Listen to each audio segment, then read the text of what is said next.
defense. Maybe things were a bit sloppy in the first one. How was today's? What did you like? Maybe what you didn't like? I liked our energy a lot better today. Our intensity right off the bat was markedly different than it was last week, and that was a positive sign. Offense definitely got off to a better start than the defensive side did. But then again, as the day went on, defense made a few plays here and there to kind of right the ship, so to speak. But competitive overall.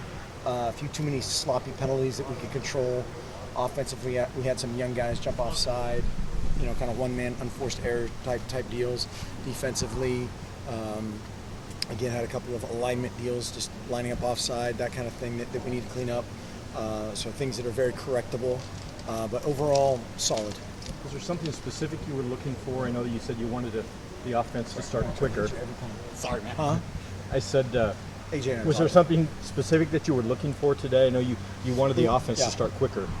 Yeah, we wanted better energy overall, and we got that for sure.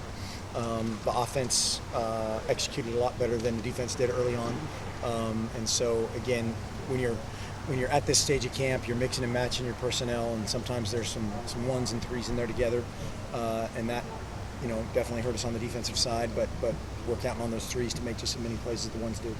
Did you start something where you were pushing some buttons to get them going, or did they just respond well to last week? Well, both. Hopefully, we did things a little bit differently than we've done before up front, and tried to get after a little bit more. Had a little combative type of situational drill to hopefully get things going, and it did. So that's a good thing. How are you feeling about the depth on your offensive line right now? Good. I mean, you can never have too many guys. There's a lot of guys, I think, that know what they're doing and just need to cut it loose. I think we have a couple guys up there that are still kind of feeling their way through things, and they're really good players. They just need to cut it loose. You go now to the next couple of days. Is this kind of where you tell them, hey, here's who's redshirt and who's not, here's who's starting, here's kind of your role? I know you aren't practicing tomorrow. Is that kind of what comes up next? Yeah, this afternoon, tonight, and tomorrow are all kind of big picture evaluation type of discussions, both as a staff and then with the individuals. And there's generally two kind of categories that freshmen go into, either you're playing or you're redshirting. And then there's a few guys every year. Jake Pisarcik was the guy last year that was just kind of on the ready list. And we pick him up off the waiver wire if something happened last year, and just in that mold, you try to have as few guys in that situation as possible, because those guys don't get as many reps as they need to if they're going to redshirt, and they really don't get as many reps as they need to if they're going to play. So it's kind of a tough situation for those guys, but it's possible. A few guys will be in that situation. Any standouts for you today? Particular guys? Royce Freeman was really good. There's a rumor on Twitter that he had a couple long touchdowns.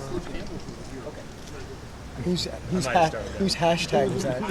Do you have a hashtag? I can't reveal my sources.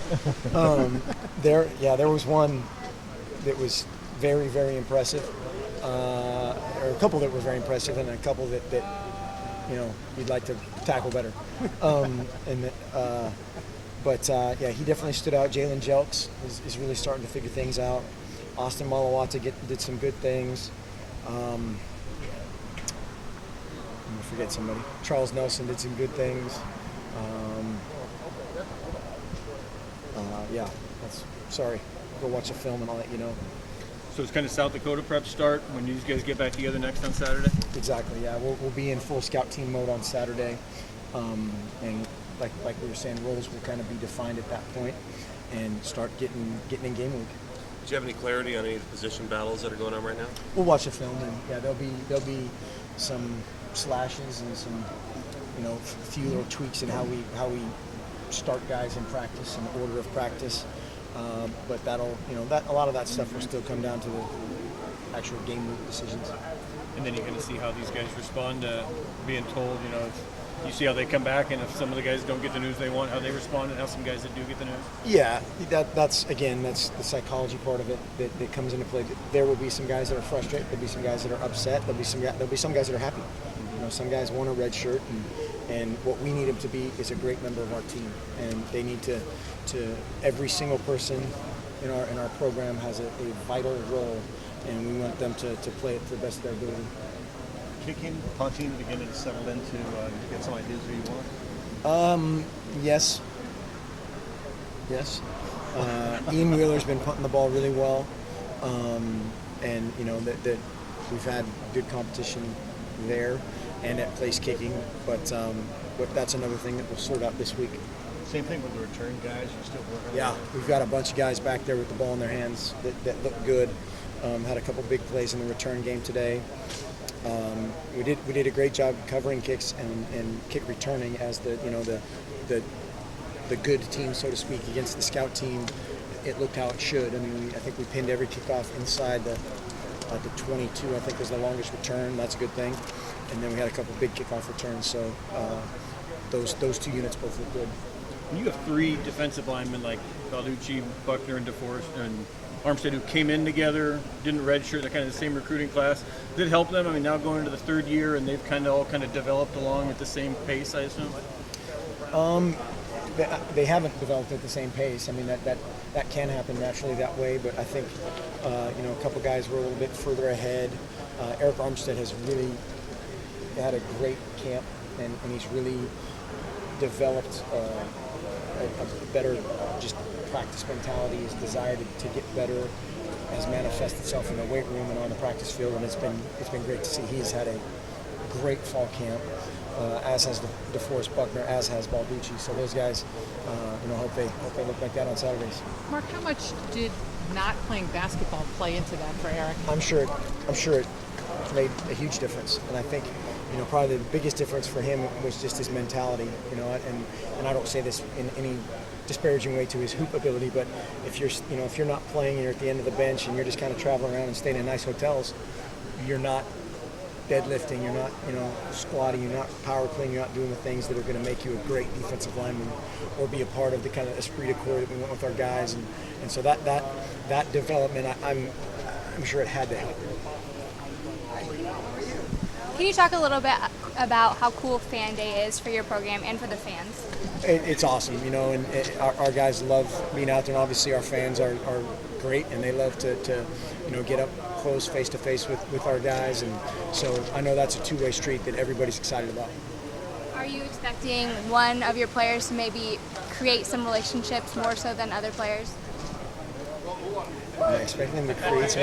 We've got so many great guys. I think they're all, they're always excited to be out there, especially with the kids, of seeing those little guys and gals come out and be so fired up to meet whoever, and so that I know that they love that, absolutely. You only have two players who were starters on the last BC or the Rose Bowl championship team, the last team to win a conference title, and a couple players have said that maybe there were some problems late last year with some younger guys feeling a little bit of a sense of entitlement. Do you ever see any of that, with some of the younger guys not understanding what it takes to be a champion as opposed to just riding the coattails of what's happened in the past? Definitely, and that's something that happens everywhere. Some guys when they show up in college that they've arrived, and they take a deep breath and they're good, and that's never the mentality we want. And I think that's human nature, and that's something we have to battle even more so with the place that our guys live and work every day, and all the things that they're afforded that many others are not. They absolutely need to be aware of that and to, like we talk about, earn it every single day. Is it safe to say then that the group before 2010 was hungrier than the group since? No, I think there's always a few guys that walk in and that's just, again, that's guys that have been recruited for 4 years and told they're the best guy in the history of the world or whatever, and there's a natural tendency to ease off the gas a little bit, and that's, if somebody has a cure for that, we're all ears. Is that part of the danger of recruiting though, because you have to pump these guys up a little bit and then get them here and say, well, really, I was just joking, you aren't that good? Well, no, that's why we don't do it. We don't take that road. We're very honest with our guys about the workload that they're going to undertake, and that's why we don't sit there and tell them they're the greatest ever and you're going to have 8 million touchdowns and 7, because that's trust is the basis of all those relationships, and as soon as they get here and go, hey, wait a second, what about this and this and this, the trust is broken. You guys always played for the last 4 or 5 years this intense microscope nationally, even inside the building too. You expect a lot of yourself, but everyone in the country expects a lot of Oregon. Is there a way you can kind of coach a guy to basically forget about it all? To kind of don't get pressure is there, but forget about it. just prepare great. Yeah, I mean that the biggest thing that we always is just the true confidence that comes from great preparation. I mean, you can talk about a million things, and you can work on the psychology of winning and all those things, which we absolutely do. But the best thing that those guys can do to feel great in a quote unquote high pressure situation is prepare well, and so they go out there with a truer sense of confidence. You obviously had something. Seems like at game speed might be a little bit different because there are consequences. There's no safety now, like a scrimmage, even if you guys aren't going full speed. That's something a guy just has to get in there and play to really kind of get the sense of, just transfer. What we did in practice works in games. I can trust my instincts. I can just forget about outside. And that's again the key to training right there. Is it is a game. It's even faster than the game. More plays, more situational type of things, and we try to create the chaos psychologically of a game in practice, and that's the trick maybe of their psychology and their mindset is to truly believe in that, and I think most vast majority of the guys do. When you're recruiting, how do you select for guys who are able to handle pressure when they do come from these varied backgrounds? That's a great question, and it's hard.